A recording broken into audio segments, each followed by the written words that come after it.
Hey guys, Ornithorhynchus 96 here, or Pegasus. I'm here to do a quick review on the Deans I got from Clandestine. I've always ordered my Deans from Clandestine. They're cheap and they're in the States, so shipping's quick and easy and cheap.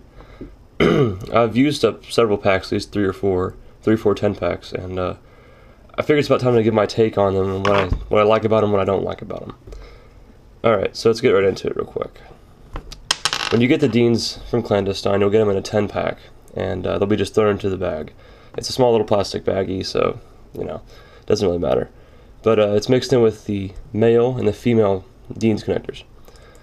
These Deans connectors have grips on them, so they're easy to pull apart, and that's one thing I like about them. When I first started soldering these on,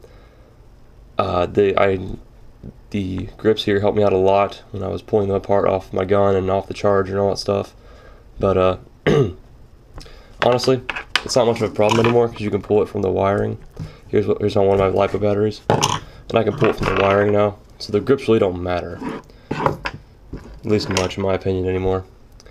Well, they're Deans, so they work like Deans. They much better than Tamiya connectors for reasons I don't know if I should explain because it's pretty obvious why they're better. Tamiyas are crimped on connectors that are just contacting each other, lightly. Dean's connectors are soldered on connectors that are pressed up against each other on the inside. It's a very good contact, and it basically improves the whole electrical system in your gun. Let's see, I got more pros for this. The Dean's connectors from Clandestine.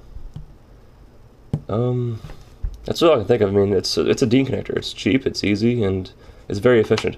Now, one thing I didn't like about one of the second or third packs I got, right about here on one of my connectors, there was a crack. It was a big fracture all the way through, and it made one of the contacts here really shaky.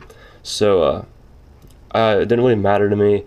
The rest of the pack was good. I checked, but just, it was one Dean, and these are probably they're manufactured in China, so, there's not much quality control there, and for that to only happen one time out of all the ones I've ever had, that's not bad. Sometimes they can be slightly loose, like this is a decent tightness that it has right now.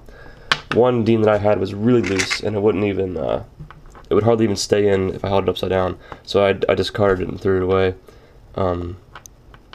Same thing with one that had a fracture in it.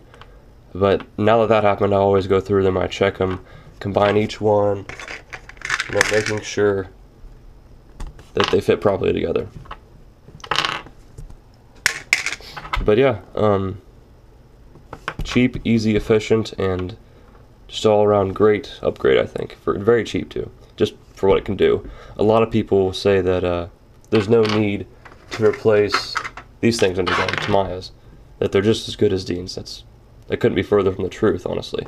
For reasons already explained, some people think Deans are just a preventive upgrade, which really isn't true, because they can increase rate of fire, trigger response, and conductivity to the electrical system. I've actually melted a pair of these before, just on 11.1 LiPo on a simple setup. It was pulling like an M110 on 18:1 gears, perfectly shimmed and all that stuff. So it was basic setup, and I was kind of surprised when I burnt down a pair of Tamiya connectors that felt pretty nice on the outside for what they were. But yeah, I recommend Deans in every gun. I've gone through at least 3 or 4 10-packs that I've ordered from Clandestine, and I've only had 2 problems with them. The looseness of one I experienced and the fracture on the male one I had. Anyway, that's just about it. If you have any questions, hit me up.